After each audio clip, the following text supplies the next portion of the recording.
গাজীপুরের বেক্সিমকো ইন্ডাস্ট্রিয়াল পার্কের সকল কারখানা খুলে দেওয়ার দাবিতে গণসমাবেশ করেছে প্রতিষ্ঠানটির শ্রমিকরা। দুপুরে তেঁতুইবাড়ি এলাকার সানসিটি মাঠে গণসমাবেশ করে বেক্সিমকোর শ্রমিকরা ও কর্মচারীরা।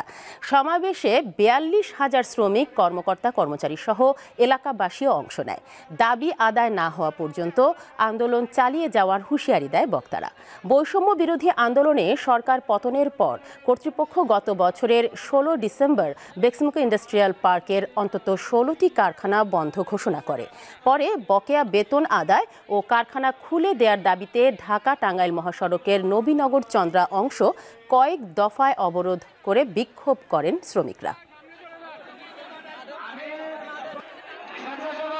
দর্শক, এ বিষয়ে সবশেষ তথ্য জানবো আমাদের সহকর্মী জাহাঙ্গীর আলমের কাছ থেকে। তিনি আছেন সেখানে। জাহাঙ্গীর, সমাবেশ কি এখনো চলছে সেখানে?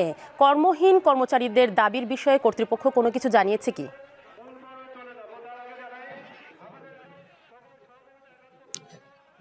জি তানিয়া, অল্প কিছুক্ষণ আগে আসলে এই মাঠ থেকে আসলে ঘোষণা দেওয়া হয়েছে যে আগামীকাল বিকেল ৩টা পর্যন্ত যদি বেক্সিমকো কারখানা কর্তৃপক্ষ এবং সরকারের মধ্যস্থতায় খুলে না দেওয়া হয়, তাহলে আগামীকাল ৩টার পর থেকে আসলে সর্বাত্মক অবস্থান কর্মসূচি পালন করবে।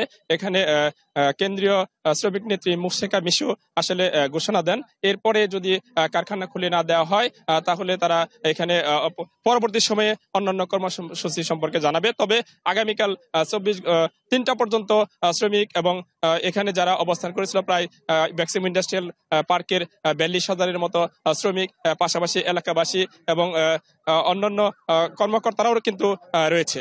তারা জানিয়েছেন যে অন্ততপক্ষে ১০ লক্ষাধিক পরিবার এখানে ভুক্তভোগী।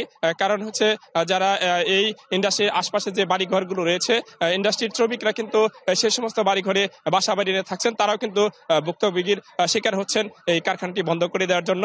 সেখান থেকে 3টি দাবি করা হয়, যাতে সরকার এই কারখানার জন্য প্রশাসক নিয়োগ করে এবং প্রশাসক নিয়োগ না করে এবং তারা যেন দায়িত্ব সঠিকভাবে পালন করে, অথবা এই কারখানাটি সরকারের নিয়ন্ত্রণে নিয়ে সরকারিভাবে যেন পরিচালনা করা হয়, সেই দাবি তুলে ধরা হয়েছে।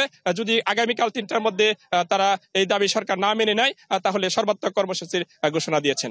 তানিয়া, গাজীপুর থেকে শ্রমিকদের অবরোধের বিষয়ে সবশেষ পরিস্থিতি জানাচ্ছিলেন সহকর্মী জাহাঙ্গীর আলম।